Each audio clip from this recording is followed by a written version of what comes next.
Hello friends, welcome to my YouTube channel online learning website GK Loop Hindi में। दोस्तों आपका स्वागत है। भारतीय अर्थव्यवस्था में हम लोग बात कर रहे हैं आगे। दोस्तों, चीन के बाद भारत विश्व में प्राकृतिक रेशम उत्पादन करने वाला दूसरा बड़ा उत्पादक देश है। देश के कुल रेशम उत्पादन को आधे से कुछ अधिक भाग अकेले कर्नाटक में ही उत्पादित किया जाता है। लघु व कुटीर उद्योग पर विशेष ध्यान 1977 ईस्वी के औद्योगिक नीति में दिया गया। जिला उद्योग केंद्रों की स्थापना 1977 ईस्वी में की गई थी। इस समय देश में 422 जिला उद्योग केंद्र हैं। लघु उद्योग को वित्त प्रदान करने के उद्देश्य से 1990 में SIDBI अर्थात भारतीय लघु उद्योग विकास बैंक की स्थापना की गई। निजीकृत की दी गई सार्वजनिक क्षेत्र की कंपनियां निजी क्षेत्र की जिस कंपनी को बेचा गया। Modern Food Industries Hindustan Lever Limited, Balco, Sterlite Industries, CMC Tata Sons, Hindi Teleprinters, HFCL, Videsh संचार निगम लिमिटेड, टाटा समूह की पैनाटोन, फिनवेस्ट, IBP लिमिटेड, भारतीय तेल निगम, पारादीप फॉस्फेट्स लिमिटेड, जुआरी Morocco phosphate private limited. Abid Hussain समिति लघु उद्योगों में सुधार से संबंध है। लघु उद्योग वैसे उद्योग है जिसमें अधिक से अधिक 1 करोड़ रुपया का निवेश हुआ है। कुटीर उद्योगों की अधिकतम निवेश सीमा 25 लाख रुपए है। नोट: सुमारकरन की प्रसिद्ध पुस्तक स्माइल एज ब्यूटीफुल लघु उद्योगों की उपयोगी भूमिका पर महत्वपूर्ण और बहुचर्चित पुस्तक है। सूक्ष्म, लघु तथा मध्यम दर्ज के मध्यमों को देश के सकल घरेलू उत्पाद में योगदान लगभग 8%, विनिर्मित उत्पाद में 45% तथा निर्यातों में 40% रहा है। MSME का चौथी अखिल भारतीय संगठन के अनुसार इसमें 6 करोड़ लोग रोजगार में हैं। इसमें से 28% इकाइयाँ विनिर्माण तथा 72% सेवा क्षेत्र में थी। लघु उद्योग विकास संगठन small industries development organisation SIDO यह केंद्रीय उद्योग मंत्रालय के अधीन होता है तथा इसका मुख्य अधिकारी विकास कमिश्नर होता है। यह लघु उद्योगों के संबंध में नीति निर्धारक, समन्वयक तथा न्यायिक एजेंसी के रूप में कार्य करता है। इनकी स्थापना 1954 ईस्वी में हुई। राष्ट्रीय लघु उद्योग निगम National Small Industries Corporation NSIC, इसकी स्थापना 1955 ईस्वी में हुई। इसका मुख्य कार्य क्रय पद्धति पर छोटे उद्योगों को मशीनरी उपलब्ध कराना है। इन दोनों के अतिरिक्त देश में 3 राष्ट्रीय स्तर के उद्यमशीलता एवं लघु विकास संस्थान है। भारतीय उद्यमशीलता संस्थान गुवाहाटी, राष्ट्रीय उद्यमशीलता एवं लघु विकास व्यापार संस्थान नोएडा, राष्ट्रीय लघु उद्योग विस्तार प्रशिक्षण संस्थान हैदराबाद। भारतीय लघु उद्योग विकास SIDBI इसने अपना कार्य 2 अप्रैल 1990 से करना शुरू किया। इसका मुख्यालय लखनऊ है। इसकी क्षमता पूंजी 250 करोड़ रुपये है। यह उन सभी संस्थाओं के कार्यों में समन्वय स्थापित करने में कार्य करती है जो लघु उद्योगों के प्रवर्तन से जुटे हैं। औद्योगिक रुग्णता यानी इंडस्ट्रियल सिकनेस किसी कंपनी का ऋण औद्योगिक कंपनी तब कहा जाएगा जब विगत लगातार 4 वर्षों में से किसी एक या एक से अधिक वर्षों में वित्तीय वर्ष के अंत में इसकी संचित हानि इसकी नेट वृद्धि का 50% या उससे अधिक हो, अथवा जो लगातार 3 तिमाहियों तक अपने ऋणदाताओं को अपने देयताओं का भुगतान करने में असफल रही हो। औद्योगिक रुग्णता के संबंध में 1985 में नारायण दत्त तिवारी समिति को सिफारिशों पर रुग्ण औद्योगिक कंपनी अधिनियम सिक इंडस्ट्रियल कंपनीज एक्ट SICA पारित किया गया। जनवरी 1987 में औद्योगिक एवं वित्तीय पुनर्निर्माण board of industrial and financial reconstruction BIFR की स्थापना की गई, जो मई 1987 से प्रभावी हुआ। 1983 1993 में गठित ओंकार गोस्वामी समिति ने BIFR की भूमिका में परिवर्तन की बात की। वहीं बालकृष्ण इराडी समिति ने BIFR को समाप्त करने तथा राष्ट्रीय कंपनी लॉ ट्रिब्यूनल यानी national company law tribunal NCLT की स्थापना का सुझाव दिया। NCLT को यह शक्ति प्राप्त है कि वह रुग्ण कंपनियों में जांच के बारे में कारगर व्यवस्था करे तथा निवारण हेतु आवश्यक कार्यवाही करे। यदि रुग्ण इकाइयों का उद्धार संभव नहीं हो सके तो उसके विलय पुनर्गठन के यथास्थित आदेश पारित करें। रुग्ण कंपनियों के पुनर्वास हेतु कंपनी एक्ट में संशोधन के द्वारा पुनर्वास विधि की स्थापना की गई, जिसका निर्माण कंपनियों की वार्षिक बिक्री या सकल प्राप्ति पर 0.5 से 1% उपकर के द्वारा होगा। भारतीय औद्योगिक वित्त निगम IFCI की स्थापना संविधान के विशेष अधिनियम द्वारा 1 जुलाई 1948 ईस्वी को की गई। IFCI का उद्देश्य निजी तथा सहकारी क्षेत्र के उद्यमों को दीर्घकालीन व मध्यकालीन साख उपलब्ध कराना है। ICCI अर्थात भारतीय औद्योगिक साख एवं निवेश निगम लिमिटेड की स्थापना सन 1955 ईस्वी में भारतीय कंपनी अधिनियम के अंतर्गत हुई। ICCI का कार्य निजी क्षेत्र में स्थापित होने वाले उद्यमों की स्थापना, विकास तथा आधुनिकीकरण में सहायता करना है। औद्योगिक वित्त के क्षेत्र में भारतीय औद्योगिक विकास बैंक का स्थान सबसे ऊंचा है। आर्थिक समीक्षा 2015 से 16 के अनुसार देश की GDP में औद्योगिक क्षेत्र का अंश 2011 से 12 में लगभग 27.3% था। वर्ष 2018 से 19 के लिए यह 31.48% अनुमानित किया गया। मेक इन इंडिया कार्यक्रम देश को विश्व की पसंदीदा मैन्युफैक्चरिंग हब बनाकर औद्योगिक विकास की गति तेज करने के लिए मेक इन इंडिया कार्यक्रम की शुरुआत प्रधानमंत्री नरेंद्र मोदी ने 25 सितंबर 2014 को की। मेक इन इंडिया का प्रतीक कोक्स से बने शेर हैं। विदेशी व्यापार एवं भुगतान संतुलन भारत के विदेश व्यापार के अंतर्गत भारत से होने वाले सभी निर्यात एवं विदेशी से भारत में आयातित सभी सामानों से है। विदेश व्यापार भारत के वाणिज्य एवं उद्योग मंत्रालय की देखरेख में होता है।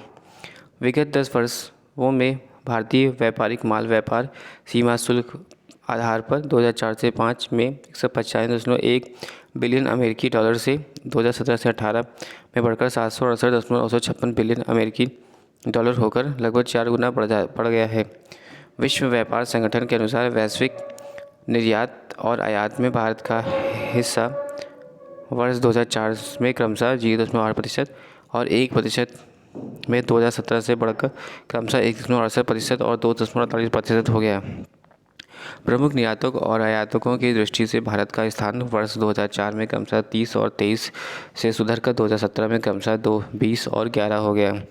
भारत में कुल माल व्यापार में GDP अनुपात में भी वर्ष 2004 से 5 के 29% तथा 2017 से 18 में 29.54% आ गया।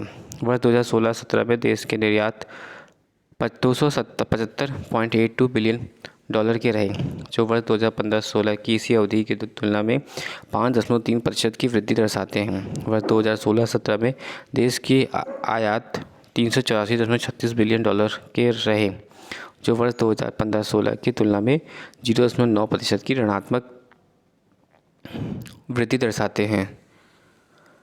वर्ष 2016-17 में देश का व्यापार घाटा 108.5 अरब डॉलर रहा, जबकि वर्ष 2015-16 में यह घाटा 118.716 बिलियन डॉलर था। 2017-18 में भारत में विदेश व्यापार के आंकड़े 2017-18 में भारत में विदेश व्यापार के आंकड़े वाणिज्य मंत्रालय के आंकड़ों के अनुसार वित्तीय वर्ष 2017 से 18 में भारत के वस्तुगत निर्यात डॉलर मूल्य में 303.526 अरब डॉलर व आयात में 465.580 अरब डॉलर के रहे, जबकि पूर्व वर्ष में 2016-17 में यह क्रमशः 275.82 अरब डॉलर व 384.36 अरब डॉलर के रहे थे। इस प्रकार 2017 से 18 के डॉलर मूल्य में वस्तुगत निर्यातों में 10.03% की एवं वस्तुगत आयातों में 21.13% की वृद्धि दर्ज की गई। 2017 से 18 में डॉलर मूल्य में वस्तुगत व्यापार घाटा 162.20 अरब डॉलर का रहा। 2017 से 18 के दौरान मूल्य में भारत के निर्यात 1956514.5 करोड़ व आयात 3001015.7 करोड़ के रहे। पूर्व वित्तीय वर्ष 2016 से 17 में रुपए मूल्य में भारत के निर्यात व आयात क्रमशः रुपीज़ 1849429 करोड़ व 2577666 करोड़ थे। इस प्रकार 2017 से 18 के दौरान रुपयों में मूल्य के निर्यातों में 5.69% व आयातों में 16.42% की वृद्धि दर्ज की गई। विश्व व्यापार संगठन के अनुसार 2017 में वस्तुओं और सेवाओं के वैश्विक वस्तुगत निर्यातों में भारत का अंश 1.68% और वाणिज्यिक सेवाओं के वैश्विक निर्यातों में भारत का अंश 3.47% दर्ज की गई। व्यापार की दिशा। विदेशी व्यापार की दिशा से आशय निर्यात के गंतव्य स्थल तथा आयात के स्रोत से है। भारत की विदेशी व्यापार की दिशा में लगातार परिवर्तन प्रचलित हो रहा है। भारत के व्यापार की दिशा में चीन को होने वाले निर्यात तथा चीन से होने वाले आयातों में महत्वपूर्ण अंतराल है। भारत के आयातों में चीन की हिस्सेदारी 16.5% है, जबकि भारत के निर्यातों में चीन की हिस्सेदारी मात्र 3.3% है। निर्यातों में अमेरिका भारतीय वस्तुओं का सबसे बड़ा खरीदार देश है, जिसकी भारत में कुल निर्यातों 16% से अधिक की हिस्सेदारी है। चीन के बाद अमेरिका, सऊदी अरब तथा यूएई भारत के प्रमुख अन्य आयात के स्रोत वाले देश हैं। 2017 से 18 में संयुक्त राज्य अमेरिका, संयुक्त अरब अमीरत, बांग्लादेश, नेपाल तथा यूक्रेन जैसे शीर्ष पाँच देश हैं, जिनके साथ भारत का व्यापार अधिशेष भारत के पक्ष में क्रमशः 21.3 अरब डॉलर, 6.4 अरब डॉलर और 8.1 अरब डॉलर और 6.1 अरब डॉलर और 4.9 अरब डॉलर। 2017 से 18 में भारत के आयात साझेदारों में से 5 शीर्ष देश हैं: चीन, स्विट्ज़रलैंड, सऊदी अरब, इराक और दक्षिण कोरिया। इनके साथ भारत का व्यापार घाटा है क्रमशः 63 अरब डॉलर, 17.8 अरब डॉलर, 16.7 अरब डॉलर और 16.1 अरब डॉलर एवं 11.9 अरब डॉलर। भुगतान संतुलन का तात्पर्य यह है कि किसी देश का अन्य देश के निवासियों के साथ एक वर्ष की अवधि में समस्त लेन देन होता है। जिस भुगतान संतुलन खाते को 2 भागों में बांटा जाता है: चालू खाता यानी करंट अकाउंट और पूंजी खाता यानी कैपिटल अकाउंट। चालू खाते के अंतर्गत वस्तुगत व्यापार, आयात प्लस निर्यात के साथ साथ अदृश्य मदों यानी बीमा, परिवहन, पर्यटन, उपहार आदि की लेनदारियों व देनदारियों को सम्मिलित किया जाता है। पूंजी खाते में पूंजीगत लेन देन यानी ऋणों की प्राप्तियां, आदायियाँ, करेंसी लदान, स्वर्ण हस्तांतरण आदि की प्रविष्टियाँ की जाती हैं। अर्थव्यवस्था की सदृढ़ता की स्थिति जानने के लिए चालू खाते का संतुलन अधिक महत्वपूर्ण है। भारत का व्यापार संतुलन निरंतर प्रतिकूल बने रहने के कारण चालू खाते में घाटे की स्थिति निरंतर बनी हुई है। चालू खाते के घाटे से तात्पर्य भुगतान संतुलन के चालू खाते में विदेशों से कुल प्राप्तियां पर विदेशों के लिए कुल देयताओं के अधिकता है। विदेशों से प्राप्तियां देयताओं की तुलना में अधिक हो रहने से चालू खाते में अधिक की स्थिति बनी मानी जाती है। चालू खाते में घाटा रहने पर उसकी भरपाई पूंजी खाते में अधिक प्राप्त कर ली जाती है। पूंजी खाते की प्राप्तियों में विदेशी निवेश की प्राप्तियां व विदेश ऋणों की प्राप्तियां आदि पूंजीगत प्राप्तियों शामिल हो रहती है। रिजर्व बैंक की हालिया रिपोर्टों के अनुसार वित्तीय वर्ष 2018-19 में के पहले 6 महीनों में अप्रैल से सितंबर में भारत के चालू खाते में घाटा जीडीपी के 2.7% पर स्तर पर रहा, जबकि 2017 से 18 की इस अवधि में यह 1.8% था। नोट: भुगतान संतुलन में सुधार हेतु रिजर्व बैंक द्वारा 19 अगस्त 1994 ईस्वी को रुपए को चालू खाते में पूर्ण परिवर्तनीय घोषित कर दिया गया। पूंजी खाते में रुपए की पूर्ण परिवर्तनीय संबंध विभिन्न पहलुओं पर विचार हेतु आरबीआई के पूर्व डिप्टी गवर्नर एस तारोपर की अध्यक्षता में एक समिति का गठन 20 मार्च 2006 को किया गया था। व्यापार नीति 2015 से 16 में केंद्रीय बजट में निर्यातों को बढ़ावा देने के लिए 2015 से 2020 की अवधि में के लिए नई विदेश व्यापार नीति FTP का जिक्र की गई। 2015 से 2020 की इस अवधि के लिए नए विदेश व्यापार नीति की घोषणा 1 अप्रैल 2015 को दी गई।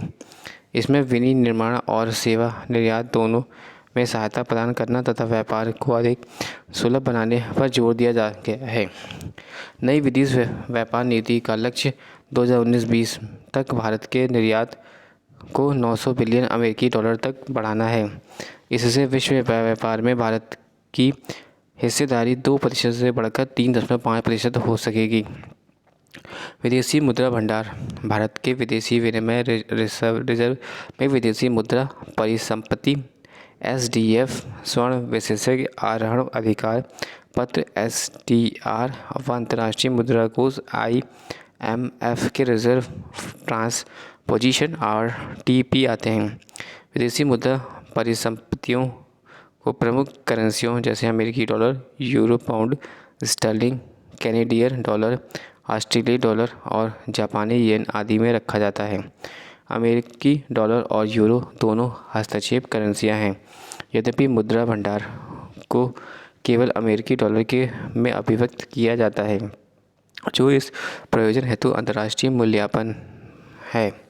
25 जनवरी 2019 को भारत के कुल विदेशी विनिमय कोष 98.178 बिलियन डॉलर का था। सितंबर 2018 के अंत में भारत पर कुल विदेशी ऋण 510.4 अरब डॉलर था, जो मार्च में 2018 के अंत में 529.7 अरब डॉलर था। इस प्रकार कुल विदेशी ऋण 19.3 अरब डॉलर की कमी दर्ज की गई। मार्च 2018 के अंत में भारत पर कुल विदेशी ऋण का GDP का 20.5% था, जो सितंबर 2018 से को 20.8% हो गया। व्यापारिक संगठन अंतर्राष्ट्रीय मुद्रा कोष IMF की स्थापना 27 दिसंबर 1945 ईस्वी में ब्रेटन वुड्स सम्मेलन के निर्णय के आधार पर किया गया तथा इसका कार्य 1 मार्च 1947 में शुरू हुआ। अप्रैल 2017 तक इसके सदस्यों की संख्या 179 है। 179वां सदस्य नीरू। IMF का कार्य सदस्य राष्ट्रों में के मध्य वित्तीय और आर्थिक सहयोग को बढ़ावा देना तथा विश्व व्यापार का संतुलित विस्तार करना है। IBRD अर्थात पुनर्निर्माण एवं विकास के लिए अंतर्राष्ट्रीय बैंक की स्थापना सन 1945 में हुई। अप्रैल 2017 तक इसके सदस्यों देशों की संख्या 179 है। IBRD को अन्य संस्थाओं के साथ मिलकर विश्व बैंक, वर्ल्ड बैंक के नाम से पुकारा जाता है। इन संस्थाओं में अंतर्राष्ट्रीय वित्त निगम, अंतर्राष्ट्रीय विकास संघ तथा बहुपक्षीय विनियोग गारंटी अभिकरण है। इसका उद्देश्य विश्व युद्ध से जर्जर हुई अर्थव्यवस्था का प्रारंभिक पुनर्निर्माण तथा अल्प विकसित देशों के विकास में योगदान देना है। इस समय यह सदस्यों देशों में पूंजी निवेश में सहायता तथा अंतर्राष्ट्रीय व्यापार में दीर्घकालीन संतुलित विकास को प्रोत्साहित करने में लगा है। GATT अर्थात प्रशुल्क और व्यापार पर सामान्य समझौता 30 अक्टूबर 1947 को हुआ था। 1 जनवरी 1948 से लागू हुआ। GATT के मूल सिद्धांत थे समान प्रशुल्क की नीति, परिणात्मक प्रतिबंधों को हटाना तथा व्यापारिक वाद विवाद का लोकतांत्रिक तरीके से निपटारा करना। 12 दिसंबर 1995 ईस्वी को GATT का अस्तित्व समाप्त कर दिया गया तथा 1 जनवरी 1995 ईस्वी को इसका स्थान WTO अर्थात विश्व व्यापार संगठन ने ले लिया। WTO का मुख्यालय जिनेवा में है। इसके सदस्य देशों की संख्या 164 है। 29 जुलाई 2016 को अफगानिस्तान में WTO का 164वां सदस्य बना। मंत्री स्तरीय सम्मेलन WTO की सर्वोच्च संस्था है। यदि सदस्य देशों की मंत्री इसके सदस्य हैं तो इसकी संस्था की प्रत्येक वर्ष 2 वर्ष में कम से कम एक बैठक अवश्य होगी। आयात निर्यात के लिए वित्त व्यवस्था हेतु व्यापार भारत में शिखर संस्था निर्यात आयात बैंक एग्जामिन बैंक, इसकी स्थापना 1 जनवरी 1982 ईस्वी को की गई थी। अर्थशास्त्र और परीक्षा उपयोगी तथ्य। अर्थशास्त्र की परिभाषा। रॉबिन्स। अर्थशास्त्र वह विज्ञान है जो कि thanks for watching and share.